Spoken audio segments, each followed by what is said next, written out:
നിങ്ങളുടെ favourite shows ഇനി ഒരിക്കലും മിസ്സാവില്ല. ഇപ്പോൾ C5 കാണും നിങ്ങളുടെ ഫേവറേറ്റ് ഷോസ് തികച്ചും സൗജന്യമായി.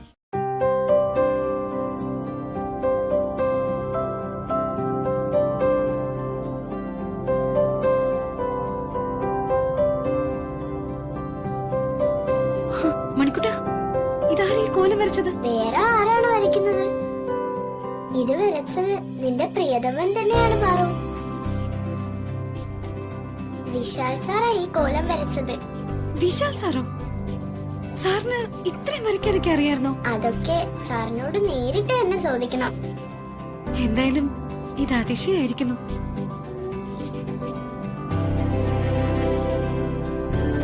അയ്യോ, സാർ എന്തിനാ ചായ ഇട്ടേ? ഞാൻ ചായ ഉണ്ടാക്കിയാൽ എന്തെങ്കിലും കുഴപ്പമുണ്ടോ? സാർ എന്തിനാ ഇത്ര രാവിലെ കഷ്ടപ്പെട്ട് ഇതൊക്കെ ചെയ്തത്? ഞാൻ ഇതൊക്കെ ചെയ്യുമായിരുന്നല്ലോ. ഇത്രയും കാലം താൻ തന്നെയല്ലേ എനിക്കെല്ലാം വെച്ച് വിളമ്പി തന്നത്. ഇനി കുറച്ചു ദിവസം തനിക്ക് വേണ്ടി ഞാൻ ഇതൊക്കെ ചെയ്തെന്ന എന്താ കുഴപ്പം? അയ്യോ, അതൊന്നും വേണ്ട സാർ. സാറിന് ഇതൊക്കെ വെച്ച് വിളമ്പേണ്ടത് എന്റെ കടമയാ. ആയിക്കോട്ടെ എന്ന് കരുതി തിരികെ ഭാര്യയ്ക്കും ഭക്ഷണം ഉണ്ടാക്കി കൊടുത്തുവിടാന്ന് നിയമമൊന്നുമില്ലല്ലോ. അതുകൊണ്ട് ദൈവകോപമൊന്നും ഉണ്ടാവില്ല. സോ ഇന്നു മുതൽ ഈ വീടിന്റെ മുഴുവൻ ജോലികളും എന്റെ ഉത്തരവാദിത്തത്തിൽ പെടുന്നതാ. ഈ വീട്ടിൽ ഇനി എന്ത് ജോലി ഉണ്ടായാലും അത് നമ്മൾ പരസ്പരം ഷെയർ ചെയ്ത് ചെയ്യും. സാർ, അത് വേണം. അതാ എന്റെ തീരുമാനം. ഇനി അതില് ഒരു മാറ്റവും ഇല്ല.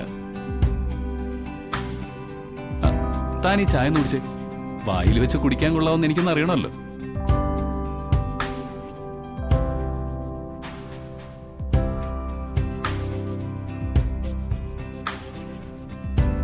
എങ്ങനുണ്ട്?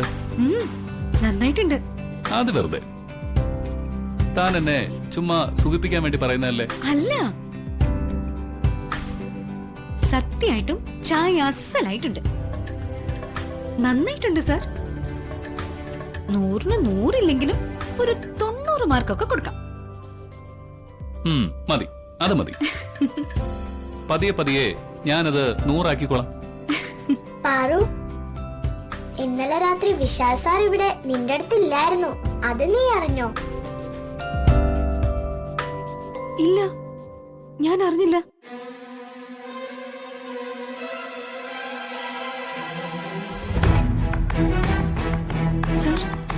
സാർ ഇവിടെ ഇല്ലായിരുന്നോ?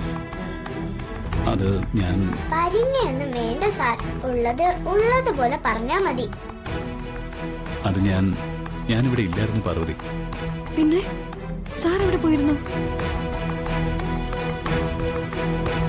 അത് പാർവതി, നമുക്കെപ്പോഴും മറ്റുള്ളവരുടെ സഹായത്തിൽ ജീവിച്ചാൽ പോരല്ലോ. സ്വന്തമായി വരുമാനം വേണ്ടേ, പണം വേണ്ടേ? അതുകൊണ്ട് ഞാൻ ഇന്നലെ രാത്രി ഗോഡൌണിലെ തൊഴിലാളികൾക്കൊപ്പം ചുമടെടുക്കാൻ പോയി.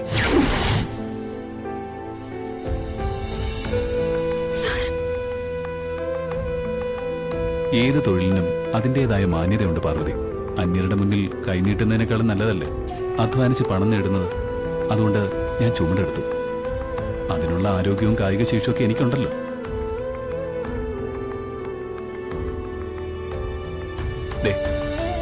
ഇതാണ് ഇന്നലെ രാത്രി ഞാൻ സമ്പാദിച്ച കൂലി. ഇത് താൻ തന്റെ കയ്യിൽ വെച്ചേക്ക്.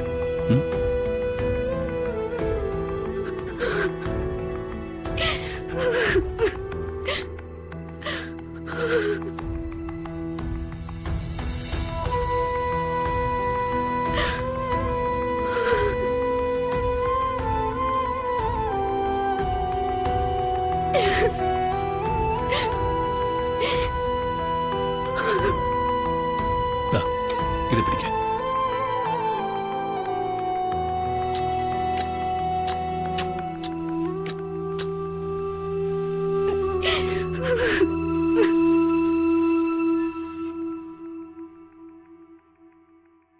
റിയ ഉണ്ടാക്കിയെടുത്ത തന്ത്രം അത് ഗംഭീരം തന്നെയായിരുന്നു. കൺഗ്രാറ്റുലേഷൻസ് മോളു. പ്രഭാവതി, നരക പിശാചേ, എനിക്ക് നിന്റെ അഭിനന്ദനമൊന്നും വേണ്ട. ഈ സ്വത്തുക്കളും കമ്പനിയൊക്കെ നിന്റെ കയ്യിലെത്തിക്കാൻ എനിക്കറിയാമെങ്കിൽ അത് മുഴുവനും നിന്റെ പക്കൽ നിന്നും അടിച്ചോണ്ട് പോകാനുള്ള ബുദ്ധിയും എനിക്കുണ്ട്. നിന്റെ മക്കളെല്ലാം മണഗുണാഞ്ചന്മാരായതുകൊണ്ട് എനിക്കത് ഈസി ആയിട്ട് സാധിക്കും. വിശാൽ അവനൊരു നിസ്വാർത്ഥനായ മരപ്പൊട്ടൻ.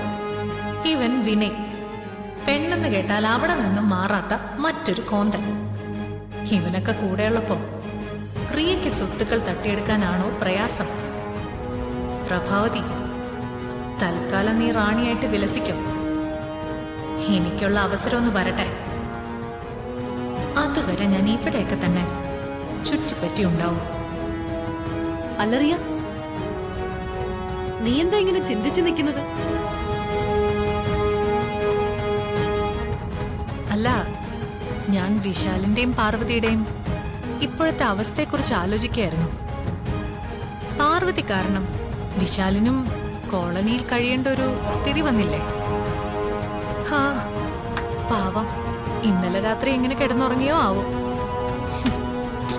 എന്തായാലും വല്ലാത്തൊരു ദുരിത ജീവിതമല്ലേ അവരനുഭവിക്കാൻ പോകുന്നേ. ഇതെന്തോന്ന് ദുരിതം റിയ? ദുരിതങ്ങളുടെയും കഷ്ടപ്പാടുകളുടെയും പെരുമഴ അവളുടെ ജീവിതത്തിൽ ഇനി വരാൻ പോകുന്നതേയുള്ളൂ.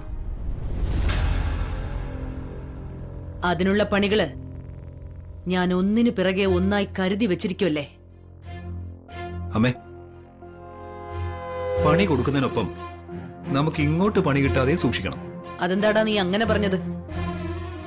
അമ്മേ, അമ്മ ഒരു പാമ്പിനെയാണ് തല്ലി നോവിച്ചത്. അത് മറക്കരുത്. പാർവതി വെറുതെ ഇരിക്കുന്നു കരുതണ്ട. സ്വത്തുക്കള് തിരികെ പിടിക്കുമെന്ന് അവൾ അമ്മയെ വെല്ലുവിളിച്ചിട്ട് പോയ സ്ഥിതിക്ക് ഒരു ദിവസം പോലും പാഴാക്കാതെ അവൾ അതിനുള്ള ശ്രമങ്ങൾ തുടങ്ങുന്ന ഉറപ്പാണ്. അതുകൊണ്ട് അവള് മനസ്സിൽ കാണുമ്പോ നമ്മളത് മാനത്ത് കാണണം. എടാ, അവളിനി എന്ത് ചെയ്യാനാ? എന്റെ പേരിൽ ഇരിക്കുന്ന സ്വത്തുക്കള് അവളിനി എങ്ങനെ തിരികെ പിടിക്കും? അതൊന്നും പറയാൻ പറ്റില്ല. ഈ സ്വത്തുക്കളെ ചുറ്റിപ്പറ്റി ധാരാളം രഹസ്യങ്ങൾ ഇപ്പോഴും ബാക്കിയാ. അല്ല, അതമ്മയ്ക്ക് അറിയാലോ. അത് ശരിയാ, ഞാൻ അതിനെക്കുറിച്ച് ചിന്തിക്കാതിരുന്നില്ല. ചിന്തിക്കണം, ചിന്തിച്ചേ തീരൂ. ഇല്ലെങ്കിൽ ഈ സ്വത്തുക്കൾ കിട്ടിയതുപോലെ തന്നെ അവർക്ക് തിരികെ ചെന്ന് ചേരാനും സാധ്യതയുണ്ട്.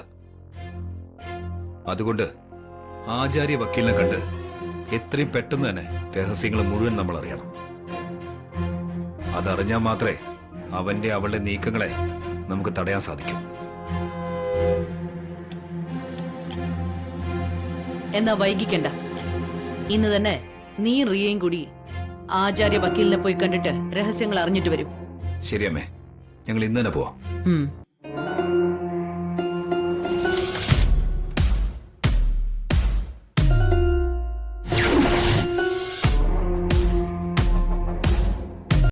ഡൗൺലോഡ് ചെയ്യൂ C5 ആപ്പ്. കാണൂ എല്ലാ എപ്പിസോഡുകളും സൗജന്യമായി.